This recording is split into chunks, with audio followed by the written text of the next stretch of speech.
Come on, technology. What is up, Doc? What is up, everybody? I'm so nervous. I'm not nervous. I just got it right. Here we go. What is up, everybody? It's Dr. Vibe here, host and producer of the award-winning Dr. Vibe show. As always, I'd like to say you're blessed, highly favored, a magnet for miracles, and a solution for someone's problem. And I'm a certified empowerment coach and president and CEO of Express Your Vibe Coaching and Communications. Well, this is going to be an epic conversation. And I don't like to use the word busy a lot. I like to use positive productive. But this is an individual that I've been trying to get a hold of over the last few weeks because every time I see black men in my feeds, I see this gentleman's name. And it's for a good reason. It's James Forman Jr. He has written an outstanding book, Locking Up Our Own, Crime and Punishment in Black America. And yes, I'm based in Toronto, Ontario, Canada, but this book is an important read for everybody, no matter what color you are. It's the real deal, and I hope you check it out because it is an excellent book. A little bit about Mr. Forman. He is a professor of law at Yale Law School. He has written for the New York Times, The Atlantic, numerous law reviews, and other publications. He's a former clerk for Justice Sandra Day O'Connor. He spent 6 years as a public defender in Washington, D.C., where he co-founded the Maya Angelou Public Charter School. We are blessed, highly favored, to have Mr. Forman with us tonight, and he's going to share a bit of his story, share about the book story, share about crime and punishment in Black America from a unique perspective. So, Mr. Forman, thank you so much for being on the program. We appreciate it. Thank you. It's good to be here. Excellent. And I had the privilege of having some time before live time to spend with him, and you're going to like this. So you better get on and enjoy this, whether live or replay.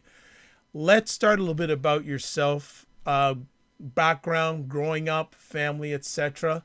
What was that? Where were you born, and what was family life like as a young man?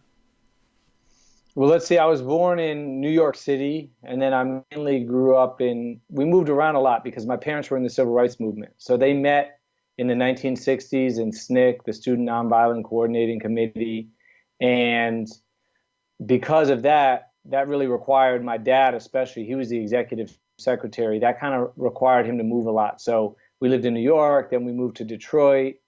My parents split up when I was about 7. My mom took us to London for a few months, back to New York. But really, mainly, I always say I grew up in Atlanta because that's where I went to middle school. That's where I went to high school. That's where I feel like I grew up. Nice. What impact at a young age did your mother, since you spent most of the time growing up with your mother, what influences did she have on you as a young man growing up? Well, my mom was very political, and so really everything in our house was about politics and about choices. So just to give you one example of something my mom did, which I think is pretty unusual, when my parents split up, after a few years, my mom looked around and she saw that she was a white woman raising 2 black young men in New York City. We lived in a mostly white neighborhood and we went to schools that were mostly white. And her friend group was mostly white. And my dad was involved in our lives, but he wasn't an everyday presence. And my mom, I think she really thought hard about her situation and she said, I need to move somewhere where my boys are going to be raised in a more diverse environment than where I'm living now. And she really wanted us to grow up somewhere where when we would open the newspaper or turn on the television, we would see black people in positions of power and authority. She wanted us to see black mayor, black city council. And Atlanta, she had lived in the 1960s, right, with my dad. So she knew that city and she had friends there. And so she did really, in retrospect, I think what was like an incredibly selfless act of parenting, which was because I was opposed to it at the time. If you're a kid, you don't want to move, especially if you live in New York. Sure. But she took us to Atlanta and she raised us there. And, it was the greatest decision, I think, as a parent that she ever made because we did grow up in a community that was much more diverse than the one we were living in. And we went to schools that were majority African American. And it really did, I think, affect our racial identity in ways that is still with me today. Having a parent who's white. Was there any challenges growing up? Did you have any challenges in school, everyday life? You know, even though you're in Atlanta, which is mostly black, were there still any challenges because of race at that time for you? Well, I mean, I guess you could say, I think when you're mixed race, there's always, what are you, who are you, that kind of thing. But one good thing about Atlanta is it's such a diverse black community. There's a lot of mixed race people. And so it's not so strange. And once you make it clear how you identify, once you make it clear that you consider yourself African American, the black community in Atlanta is very welcoming. People are like, great, you're in with us, we're in with you.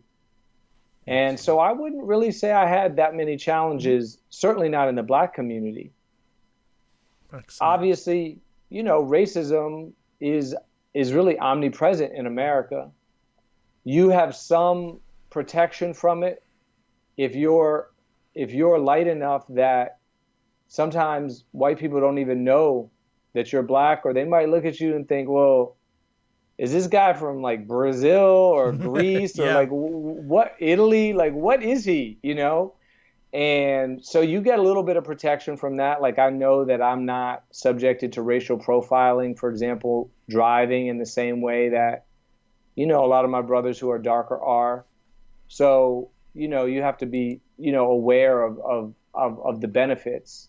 And of course, there's color discrimination in Black America. We know this, right? And so as a kid growing up in the South, in the Black community, there's benefits. There's undeniable benefits that you get. We've internalized, unfortunately, too much of that racism. So, good hair, light eyes, whatever, all that kind of nonsense in a lot of ways. But as a kid, it does help you. You can't deny that. Sure. I know from reading about you that education's been very important to you. Yeah. Who planted that seed in you? Probably everybody in my life, but I would say most of all my dad. He was somebody who, he grew up in Chicago and in Mississippi. He grew up very poor. He was a young man in the Depression, and he used to tell us about how they would eat dirt so that they could feel full when they had no food. Wow. And Wow. he always was surrounded by books. His house was one of those houses where you would walk in and it was wall to wall books. We would come to visit him. I mean, we would want to go out and play. We were kids. We want to play football and baseball. And he was like, well, let's read and talk about this book. And as a kid, honestly, I'm not going to lie, it was frustrating at times. He was so focused on education. And then he modeled it himself, because after the civil rights movement in the 1970s, he could have done a lot of things. And what did he do? He went to get a master's and a PhD. And we would see him writing his master's thesis. I mean, he was grown, right? He was like, he had kids. He was 40 years old or something. Right. He could have done a lot of things, but he chose to go back to school. Wow. So I feel like he just showed us, and he taught us that, Black people have always survived and prospered through education. And I can relate, 'cause before we came on live, James and myself were chatting, and that's something that we have in common. Both our fathers have been involved in education, and I can so much relate to those stories that you're saying that, you wanted to go out and play, but no, you can't go out till your homework is done, and you got to make sure you're in. When the street lights come on, you better be in the house. Yeah, Absolutely. exactly. I mean, and he would always have, if you ever complained that you didn't have homework, he was like, well, I have some work for you. I don't want. Been there. Been there. I my hands up on that. That's good. That's good. Where did you get the passion to go into the area of law? Where did that come from, and why? You know what? It's a good question. I mean, I kind of advise people now to be more conscious about why they might go to law school than even I was. So I was very involved in politics and activism in college. Right. I was in college back in the years of trying to the divestment movement, try free South Africa. You know, when I was in started college, Nelson Mandela was still at Robben Island. Wow. And so we were all involved in that, protesting, trying to demand that our university sell all of its stock and businesses that were doing, companies doing business in South Africa. We were protesting. And I really didn't think much about after college while I was in college. I was so focused on the activism of the moment. And then when I graduated, I really had to think about, well, what do I want to do next? And I didn't have a plan. And I don't really recommend this to people, but that was my reality. And I thought a lot about how you could maybe have a broader impact in the world. And, America is such a law is everywhere in the United States, right? There's a lot of lawyers, a lot of people that are in government, presidents, right? Obama's a lawyer and, he's not alone. And, Bill Clinton before him was a lawyer. And so there's this way in which you think you can make change in this country through law. And my parents did used to talk about the role of lawyers in the civil rights movement and how important they were. So that was also, I think, a factor for me. Nice. Yeah, I kind of felt like if I wanted to make an impact on racial justice, make this country more fair for all people, especially people of color, especially black people, that law was one way that I could do it. Excellent. Was going through and graduating from law school a challenge, or was it something easy to handle? Oh, it was a challenge. I mean, college was a challenge because I went to a high school that was a great high school, but it didn't really produce. I mean, it was great in the sense that it was a very affirming place, but it wasn't the most academically rigorous place. And I wasn't prepared for the work of college. And I think I caught up a lot in 4 years, but I would say when I got to law school, I was still a little bit nervous about whether I could kind of hang in there. I don't know if there's this very silly movie, but it has one really good scene in it. It's called Legally Blonde. It came out over a decade ago. Yep, remember it. So there's this one amazing scene where in the beginning of the movie, Reese Witherspoon, right, who's the star, she's sitting around with a group of people, and this is supposed to be Harvard, but Yale, where I went, is the same thing. And they go around to introduce themselves. And the first guy is like, I graduated college in a year, Phi Beta Kappa, and I was so smart that they renamed the college after me. And the next person is like, well, I redesigned, I challenged and rewrote Einstein's theory of relativity. And they go around like that. And that's kind of what arriving at Yale was like, which is that everybody seemed to be smarter than the next person. And so it was very intimidating. But I realized after a while that I could do the work, because a lot of times it's taught, a lot of times people are putting on a show. But once you realize you do the work, you turn in your first exams, you get good grades, and you realize, okay, I'm okay.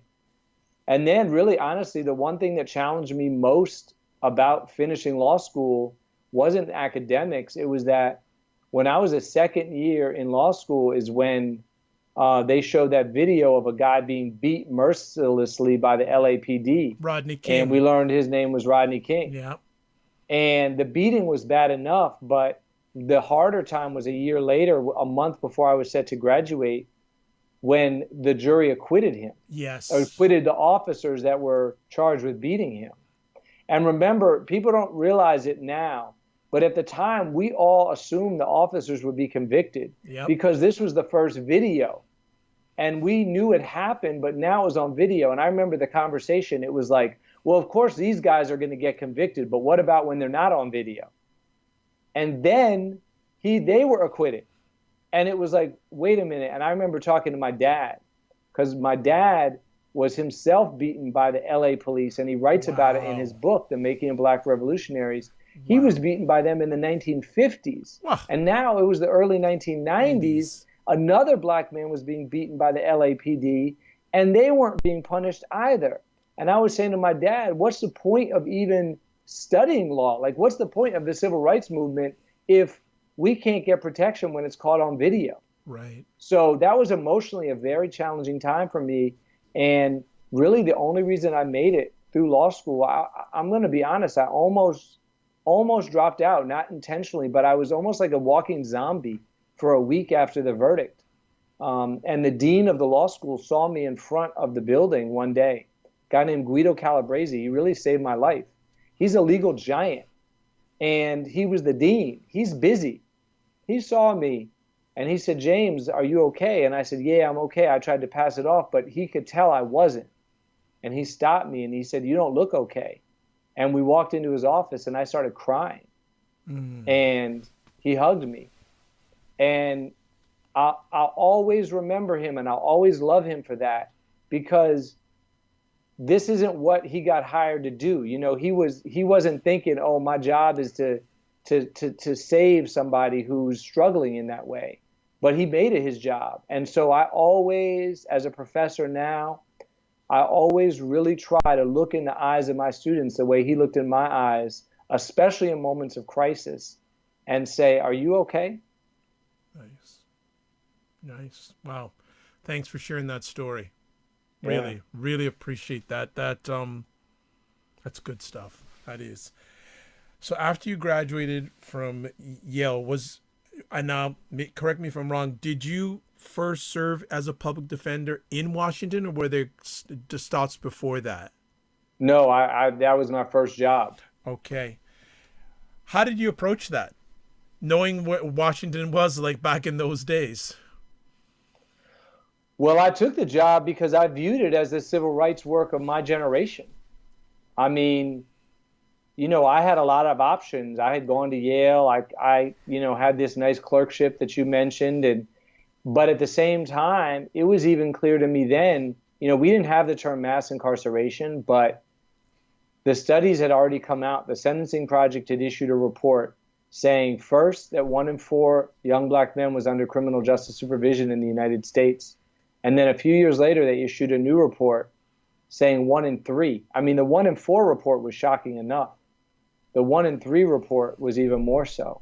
And so it was clear to me at that point that something was wrong in our criminal justice system, and something was wrong in a way that was taking a particular toll on black communities. And I wanted to do something about it. And I felt like, as a public defender, I could put my body on the line. Public defenders, we don't do policy change necessary, right? We're individual representation. But I felt like I could stand there next to somebody charged with a crime, and I could give them the very, very best legal representation that they could ever get, or I could at least try to. I could pledge to. And so that's what I tried to do. And for those people who have read the book, or those who are going to buy the book, that's where this book really starts, where James is a prosecutor and there's this 15-year-old out of juvenile detention. And basically the thought is, okay, he's probably going to get a reduced or light sentence from a black judge. But no, he ends up going to juvenile detention. And that's where the story starts. And it was hard for me to read that, because I've seen that a lot.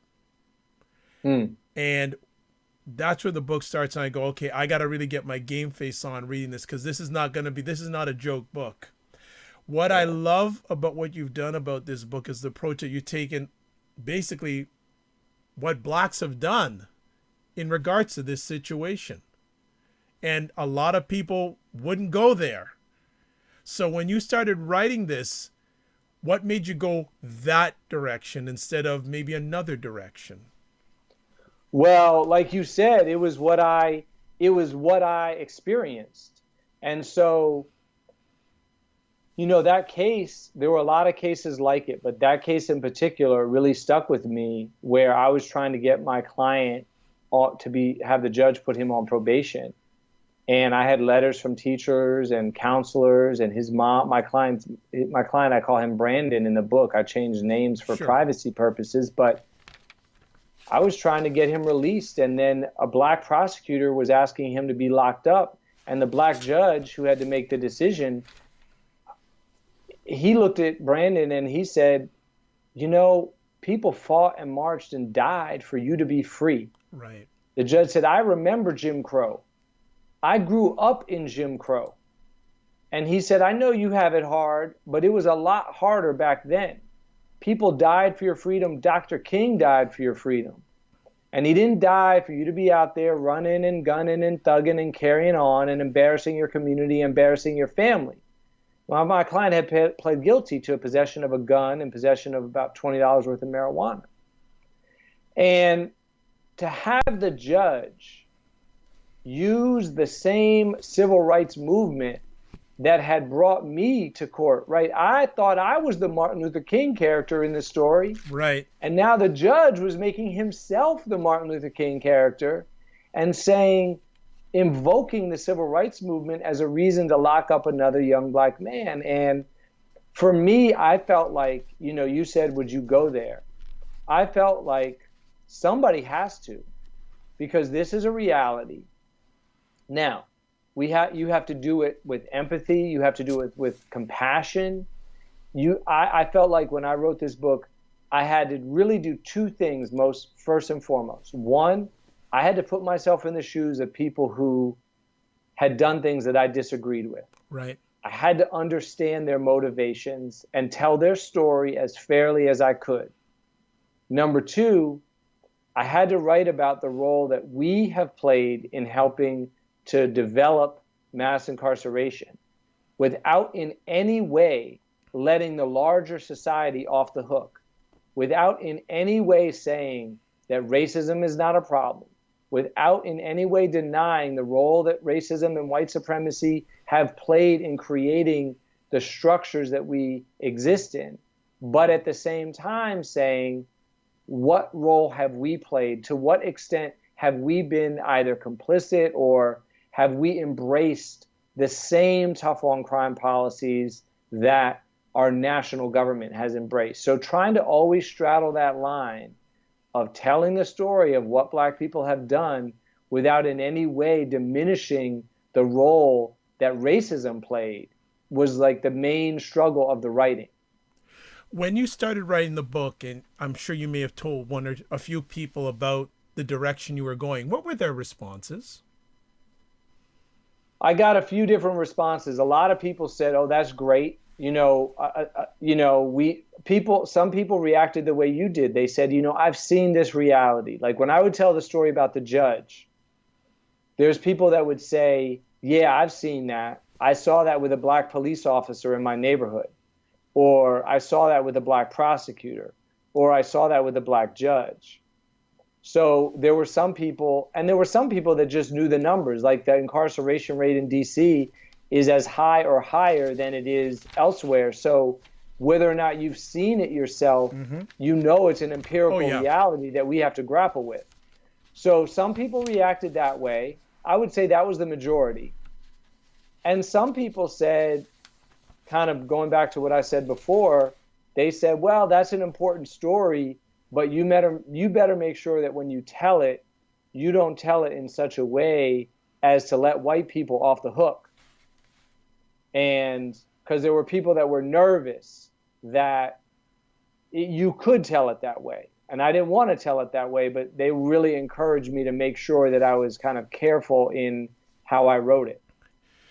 The book is divided into two parts, origins and consequences, and I don't want you to get too deep, but what are some of the origins that have contributed to this issue in Black America? And the funny thing is, you use Washington, D.C., but it's a reflection of the whole American nation.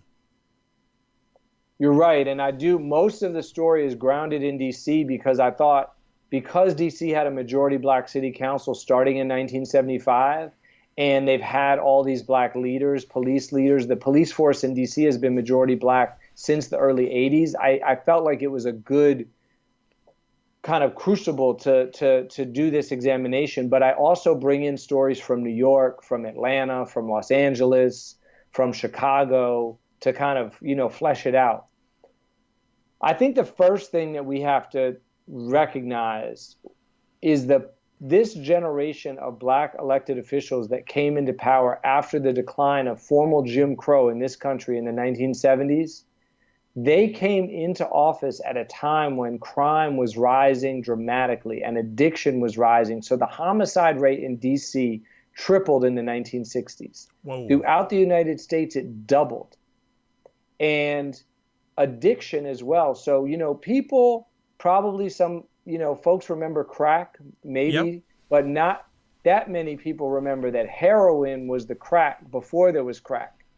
So in the 1960s, they tested everyone that was entering the DC jail for heroin. And in early 1960s, 3% of the population tested positive. By 1968, it was 45%. Now that's an epidemic. Wow. And it wasn't just numbers. It was also the pain and anguish that people were feeling. I went back and I read letters that black citizens wrote to their elected representatives in the late 60s, early 70s, to the members of the DC Council. And the pain just leaps off the pages. People said, I feel like a prisoner in my own home. I feel like a stranger on my own streets. I don't recognize the community that we become. I can't walk my kids to school because a drug dealer is on the corner. I can't let my kid play after school in the park because of the shooting. You have to do something. Now, so folks, right, are scared. And who's receiving these letters? Who's the you in the you have to do something? Yeah. That's the generation of black elected officials. And these are folks that they came out of the civil rights movement, many of them. Right. They came out of the South. They remember when you didn't call the police in a black neighborhood because they weren't going to come. And if they did, they were just going to make matters worse, right? And so they now come into power. They are bound and determined to do something different. They want to protect these black constituents that have never received the protection of the law that they deserved. And so they're very motivated to provide law enforcement. They are very motivated to provide more police, more prosecution, and more prisons. Now, let me just say one other thing, which is the sort of final big argument of the book is, because you might be wondering at this point, well, but why police? Why prosecution? Why prisons? Why do they turn to those as solutions? And the point that I make in the book is that almost everybody that I wrote about didn't only want those things. They wanted those things, but they also wanted better schools, more jobs, better housing, gun control at the national level, an end to segregation and racism. They had what I call an all of the above strategy to fighting crime. But now here's where racism comes in and white supremacy comes in. The black political leaders, they didn't control the federal government. Right. Right? They didn't control Congress. They couldn't create a Marshall Plan for urban America the same way that the United States did in Europe after World War II, which is what they wanted.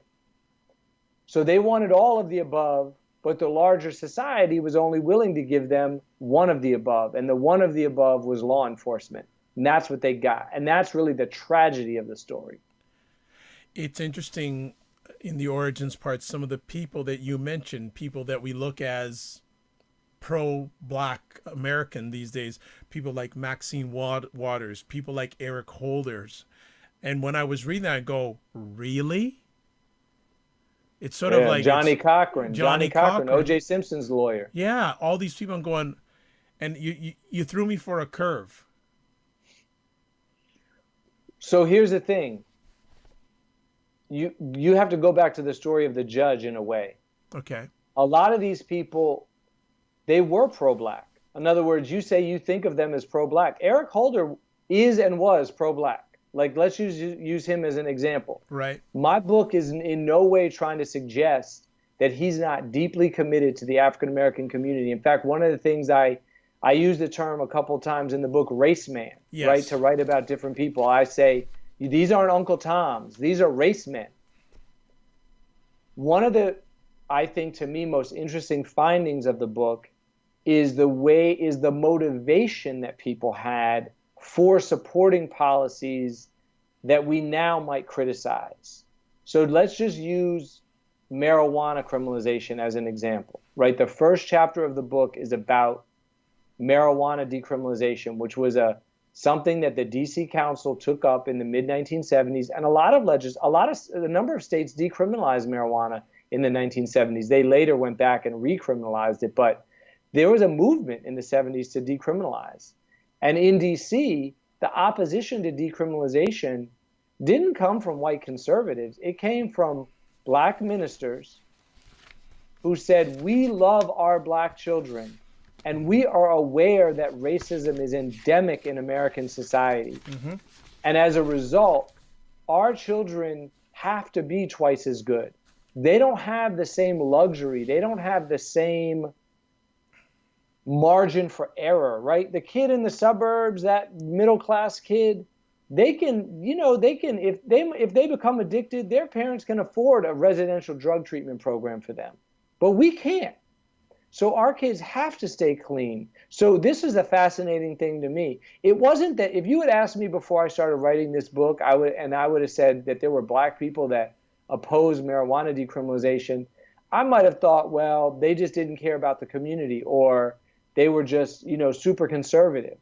But it wasn't that at all. They opposed it out of love for black youth. I think it was a mistake, but I really do understand their motivations, and I think that's, to me, one of the constant things that I was doing in this book is trying to figure out, like, where were folks coming from? Right. And in a shocking number of cases, they were coming from love. Love, but not enough power. That's right. And also, I think, like, African Americans, a lot of times we tend to think about African Americans as distinct, right? Because they're we're separate from the larger society in certain ways, right? There's certain attitudes where we maybe tend to be more progressive on this issue or that issue, right? Look at the presidential elections, right? But African Americans are Americans too. Right. And as Americans, we consume the same media. We are infected by many of the same biases. We suffer the same constrained imaginations, right? Americans have a very limited imagination when it comes to how to solve crime problems. We always turn first and foremost to the criminal justice system. Right. Yep. We don't think about these things as public health issues the way you're actually more likely to do in Canada and more likely to do in some European countries. And so we made the same mistakes. Wow. Well, time is flying, and I know we can't. There'll be stuff we won't get to cover, but that's why you buy the book. What are some of the consequences of what the research you've done, and were there any consequences that caught you by surprise that you weren't aware of? Well, I think that the thing that probably in recent years that I've become most not surprised by, but better educated about, is this, there's this very clinical term, which I don't like, that people use, called collateral consequences, right? And this is not the punishment itself, right? Not the prison term, but all the things that come with a conviction. You lose your right to vote. You lose your right to serve on a jury. It's harder for you to get public housing. It's harder for you to get a job. It's harder for you to get a student loan. One of the things that, I wrote about in the chapter where I talk about Eric Holder, he supported this policy called pretext policing, which is where the police use any justification they can. Your tail light is broken, you're driving too fast, you're driving too slow, you stopped at the stoplight too long, you stopped at the stoplight not long enough. And they use that as a basis to pull you over and then search the car for hoping to find drugs or guns. In DC, it was guns that they were looking for. And I had always thought about that in terms of how my clients, right, the people like Brandon who maybe got arrested and now had a gun charge. But what I didn't think about as much until I was working on the book, and it caused me to go back and think about some of my other clients, is the people that never got a charge. They didn't get a gun charge, but they maybe got arrested. So one of the people that I write about is a woman named Sandra Day O'Connor. She was stopped on one of these pretext stops. The police found a little tiny bit of marijuana in her car. She was arrested, but then they actually released her and the case was dismissed.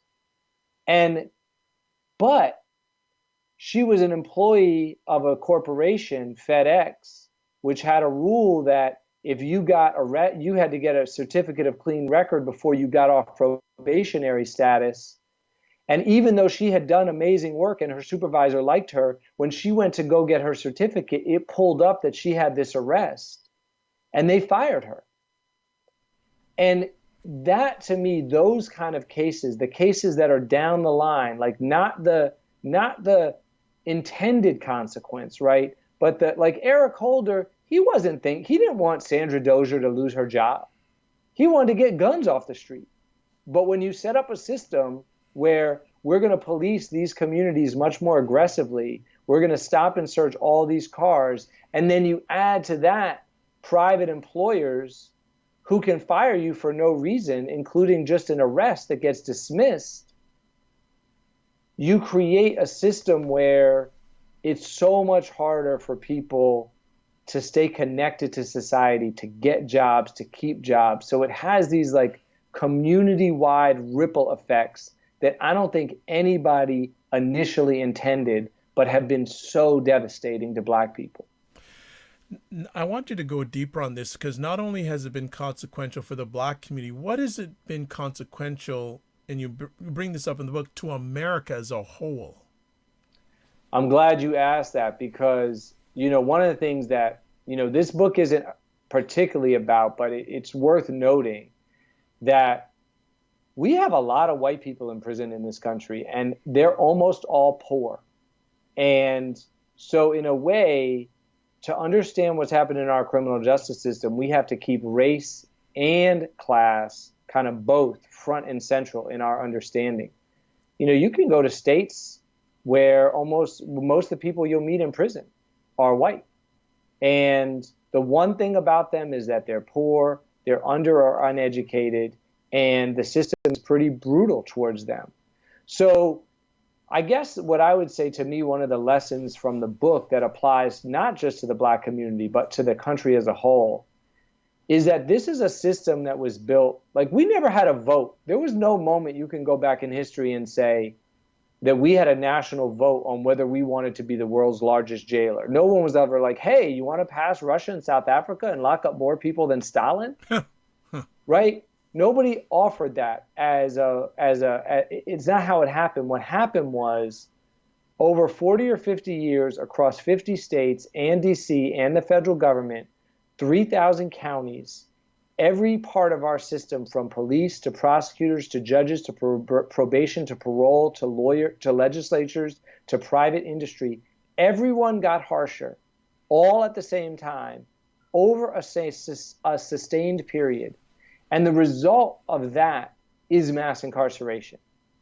And so I think, to me, one of the big messages of the book that applies across the country is we're going to have to unwind it in the same way. We're going to have to unwind it with a series of small, none of them by themselves, silver bullet steps, right? But small actions, which in the aggregate will help to create a freer society and a more humane criminal justice system.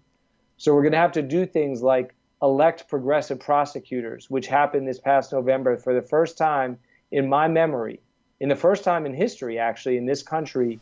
People ran for prosecutor on the claim that, hey, I want to lock up less people. And They won. Wow. That's never happened before. This happened in Florida, in Texas, in Alabama, in Colorado. We've kind of missed it because there's been so much attention on Trump and Sessions and how terrible they were and how demoralizing that election was.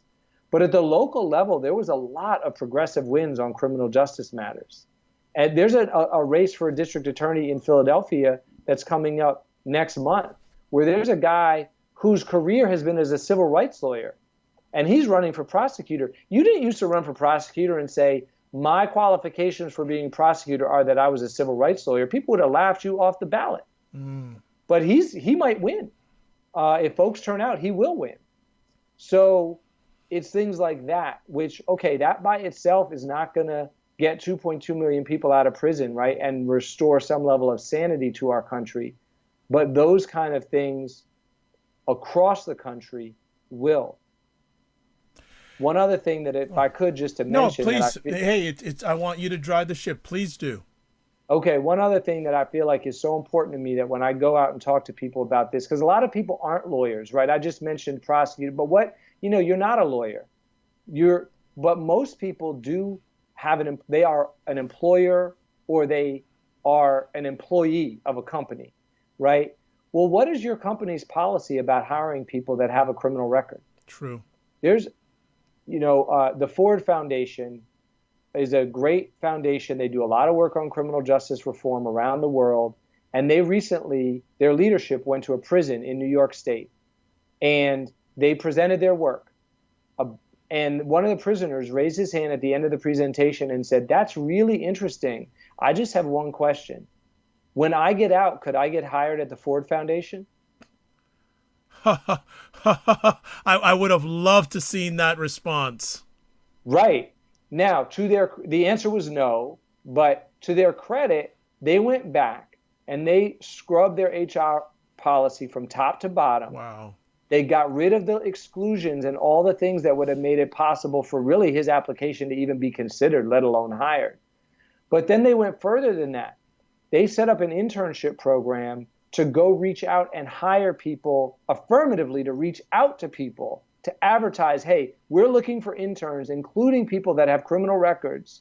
We're going to bring you in on a paid internship. And if it works out and you do a good job, we would consider hiring you for a full-time position.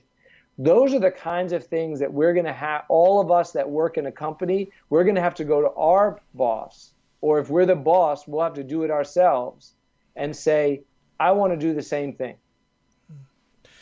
That message definitely comes out when you're reading the book. I want to take a look at it now. You have the book on this side. You have the state of America on this side. Is it like this or is it like this? Is there hope of it getting like this after you read this book? I would say it's like this. It's pretty far apart. Yeah. But it's going like this, slowly, slowly, slowly moving closer. So we still have a long, long way to go, but we're moving in the right direction. And you mentioned it there. You say it has to start at the grassroots level.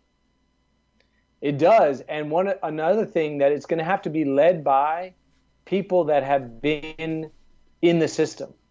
Okay. Glenn Martin, he's the founder of Just Leadership USA. Know of him. He says that those closest to the problem are closest to the solution. And I agree with him. Historically, we have so stigmatized people with criminal convictions in this country that we don't even allow you back into the public square, let alone give you a leadership position to speak on criminal justice issues.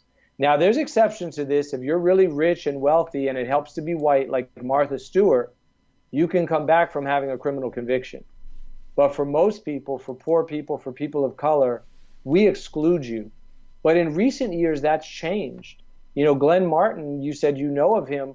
There's about 25 or 30 criminal justice reform or abolition organizations in this country that are led by people with criminal records. And those voices, we're going to have to elevate them. We're going to have to let those folks be the spokespeople. What has this book shown about you that you may not have known before? Wow. Okay. I never thought, I never thought of myself as the kind of person who was really good at getting in somebody else's shoes and trying to see the world through their eyes. I can't say that. I mean, I might have aspired to be that person, but like to go back to the story that we started with, when he locked Brandon up, I was just so furious that the idea that I would try to understand his words and his Martin Luther King speech as anything other than an abuse of power was beyond me. And now I still think he was wrong. And I still think Brandon should have got probation. And I still think actions like his have caused a lot of damage to the Black community and to the nation. But I'm more understanding of where he was coming from and how you could see his position as a civil rights position, even though I disagree. You mentioned civil rights. What do you where do you think the state of civil rights is right now in America? Well, I think we're at a really bad time at the national level. I mean, I think that you know, Jeff Sessions, I'm a lawyer, and our attorney general is the worst possible choice that I could imagine for attorney general from anybody in the United States Senate on matters of race, on matters of criminal justice. Ray, you got to remember, this is a guy that he couldn't be confirmed as a federal judge in the 1980s because people were worried about some of his things that he had said and done on race. And now he's the attorney general. President Trump, I think, is doing everything. I think he knows that the only possible way that he could ever remain in power and the Republicans could ever remain in power is if he suppresses the votes of black people and of students and of poor people. So I think that we're about to face a really massive, unprecedented effort at limiting the voter turnout. Yes. Shortening the number of days that you have. I mean, it's already crazy things in this country. Like we vote on a Tuesday. Like, why do we vote on a work day? Why don't we vote on the weekend? And why don't we have weeks to vote? Why would voting only be available on one day? And why are there long lines? I mean, in Canada, you must look at the images of our elections, and it must just seem like, what are these people like? Is this crazy? Like, James, that's a whole other show. And I could get, let me just put it there. People are looking at your country right now and going, what that? And a number of people I know say, I have no intentions going down there for a few years. Can't blame you, my brother. I cannot blame you.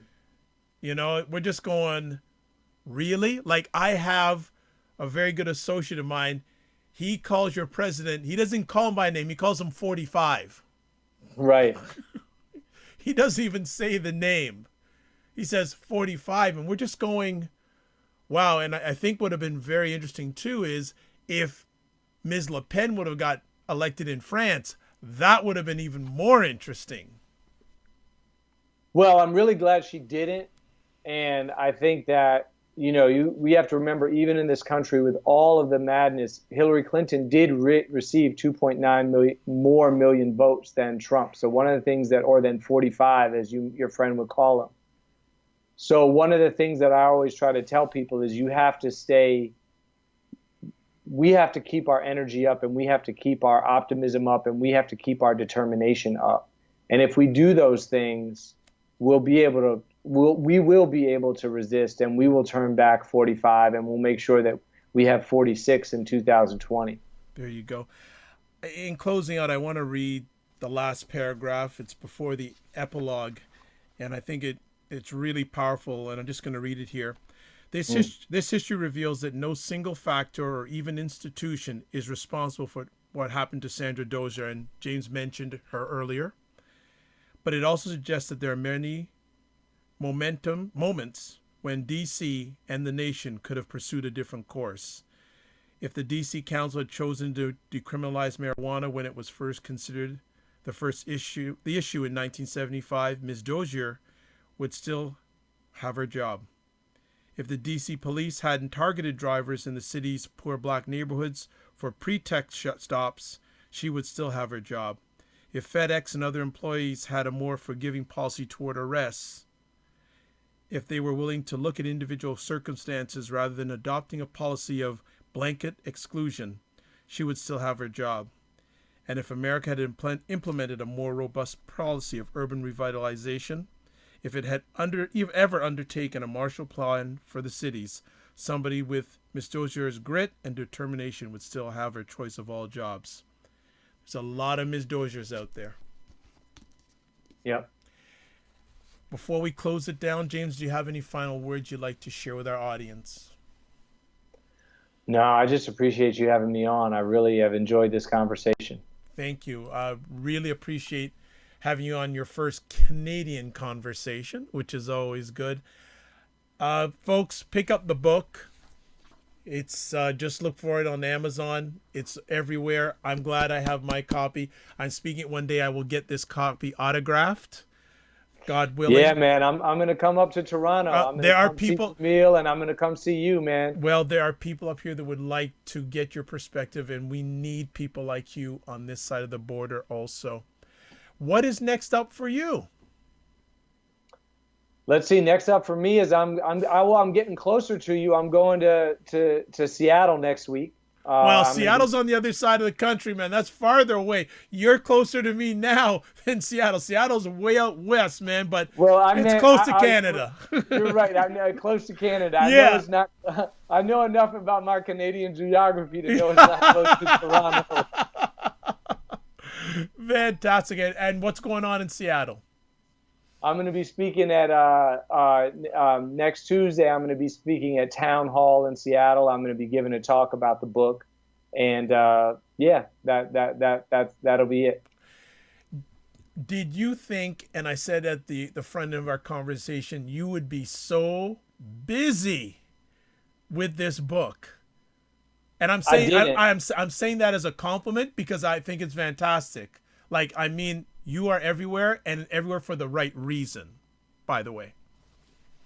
I'll be completely honest with you. I did not. I'm stunned and shocked and thrilled, of course. But I wrote a book that I was hoping to reach a broader audience with. I wrote it in a way that has stories, that has characters, that has a human element, because I wanted to do more than tell a law story or a history story. So my dream was to reach a broader audience. And I tried to write in a way that was very accessible. To me, the thing that I've been most gratified by are people that say, I'm not a lawyer. I just picked up this book and I got into that first story about Brandon and the judge. Bam. And I was hooked.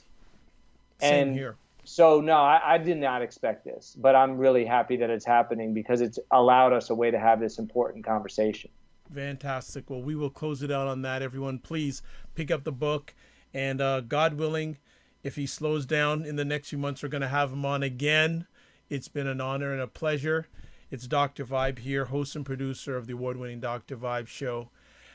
As always, I'd like to say you're blessed, highly favored, a magnet for miracles, and a solution for someone's problem.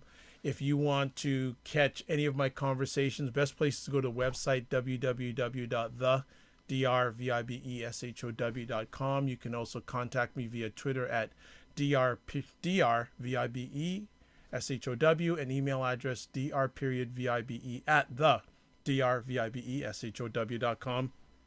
You can catch replays of my conversations on various platforms such as YouTube, and please subscribe to the channel. And I appreciate everyone who's subscribing to the YouTube channel. That means we're doing some good stuff. Also, you can listen to stuff at the Good Men Project, iHeartRadio, Apple Podcasts. I really got to get that into my head. I'm not used to saying Apple Podcasts, iHeartRadio, Tuned In Radio, Stitcher Radio, WJMS Radio, all over the place. On Google, let's just put in the Dr. Vibe show in your favorite search engine, and you'll see me, my face at least, maybe not. So, just closing up, you're blessed and highly favored. You're a magnet for miracles. You're a solution for someone's problem. Also, if you are interested in getting a complimentary 30-minute empowerment coaching session, touch base with me. And finally, remember, sometimes you have to get smaller to get stronger, and let's all wish that James has nothing but positivity wherever he goes going forward. God bless, peace be well, and keep